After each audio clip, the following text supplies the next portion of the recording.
É porque você sabe, né? A carne é fraca. Alguma vez você já usou essa afirmação? Você concorda com ela? Já ouviu alguém falando isso para você como justificativa? Eu trouxe aqui algumas reflexões terapêuticas com intenção de pegar essas frases, esses ditados populares que muitas vezes a gente utiliza, que é comum e ver, e trazer isso para uma perspectiva consciencial. Bom, eu considero isso uma justificativa. Eu considero, na verdade, uma falácia dentro dessa perspectiva de ampliação de consciência. Porque quando a gente faz essa afirmação de que a carne é fraca, nós estamos transferindo a responsabilidade. Ou seja, a gente está procurando um mecanismo de fuga. Nós estamos deixando a responsabilidade de lado, né? E é claro que é muito mais cômodo, é muito mais fácil, mantém a gente na zona de conforto quando a gente acha uma justificativa externa. É a mesma coisa que dizer assim, eu não tenho culpa, a culpa não foi minha, a culpa foi da carne, a culpa foi dos meus anseios, foi de qualquer coisa, mas eu não me responsabilizo sobre nada disso. Quando nós utilizamos ainda esse movimento diante da vida, nós estamos dentro de um contexto de imaturidade emocional, né? Onde o que é externo, ou até mesmo as minhas tendências orgânicas, os meus instintos primários, que são importantes, úteis, muito necessários ainda, estão dominando a mim, um ser consciencial. Porque o ser que pensa e sabe que pensa, precisa, além de pensar, refletir, ter movimentos conscienciais. Então, essa é a proposta aqui dessa reflexão, né? Nós temos liberdade para agir e fazer tudo que a gente quiser. Porém, nem tudo é conveniente, nem tudo nos convém, porque muitas vezes a gente vive esse movimento primário de dar vazão aos nossos comportamentos ainda tendenciosos e não faz reflexões ou não prioriza as consequências. Do que é que vem como consequência das escolhas que eu faço, né?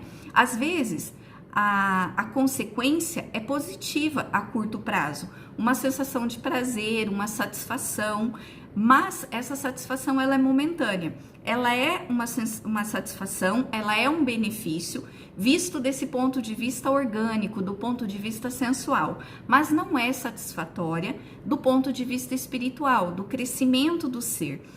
Então, digamos que nesses comportamentos nós agimos como uma criança. A gente não pensa na nossa saúde espiritual a longo prazo, ou ignora toda vez que pensa, porque justifica com esses prazeres, com esses ganhos imediatos, né? E aí, quando vem as consequências, né, que essas consequências, às vezes a médio e a longo prazo, elas aparecem, independente daquilo que a gente fez, as consequências elas sempre vão aparecer.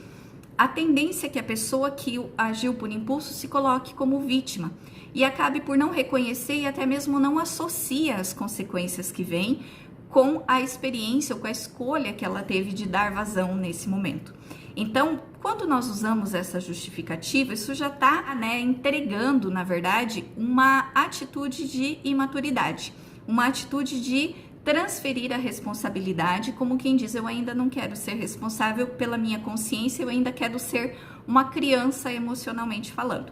E aí, muitas vezes, as consequências vão aparecendo e a pessoa, por mais justificativas, por querer se manter ainda na imaturidade, utiliza dessas consequências como um meio para justificar a ação, a nova ação que ela vai fazer dentro dessa perspectiva de que a carne é fraca.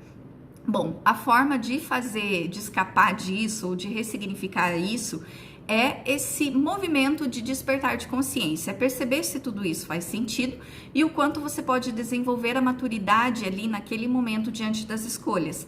Primeiro, assumindo a responsabilidade. Fiz, né? Dei vazão à minha tendência, naquele momento não tive forças conscienciais o suficiente para agi e vou encarar as consequências disso, aceito as consequências e vou utilizar elas para o meu aprendizado. E em segundo momento, exercitar, porque não é fácil, gente. As tendências, elas são, né, os prazeres da carne, eles são muito mais convidativos do que os prazeres conscienciais no primeiro momento. Mas isso é só no primeiro momento, porque o prazer e a satisfação desse desenvolvimento espiritual, ele não se compara a essa satisfação momentânea de a gente dar vazões a algumas tendências sensoriais, tá? Então, essa escolha, ela já traz a satisfação. quando você no momento percebe que você poderia ter dado vazão, mas consciencialmente você decidiu fazer diferente. Então esse processo de estar sempre buscando o que lhe convém, que é lícito, né? Vai desenvolvendo ali a maturidade espiritual e deixando de lado essa justificativa infantil de que você precisa ceder às tendências porque a fraqueza ali é muito maior e você acaba por não conseguir sustentar a consciência, tá bom? Então, espero que tenha feito sentido e que de alguma forma amplie alguma perspectiva, alguma reflexão aí na sua cabecinha. E se ajudar alguém também, não deixe de compartilhar, tá? Até mais, gente!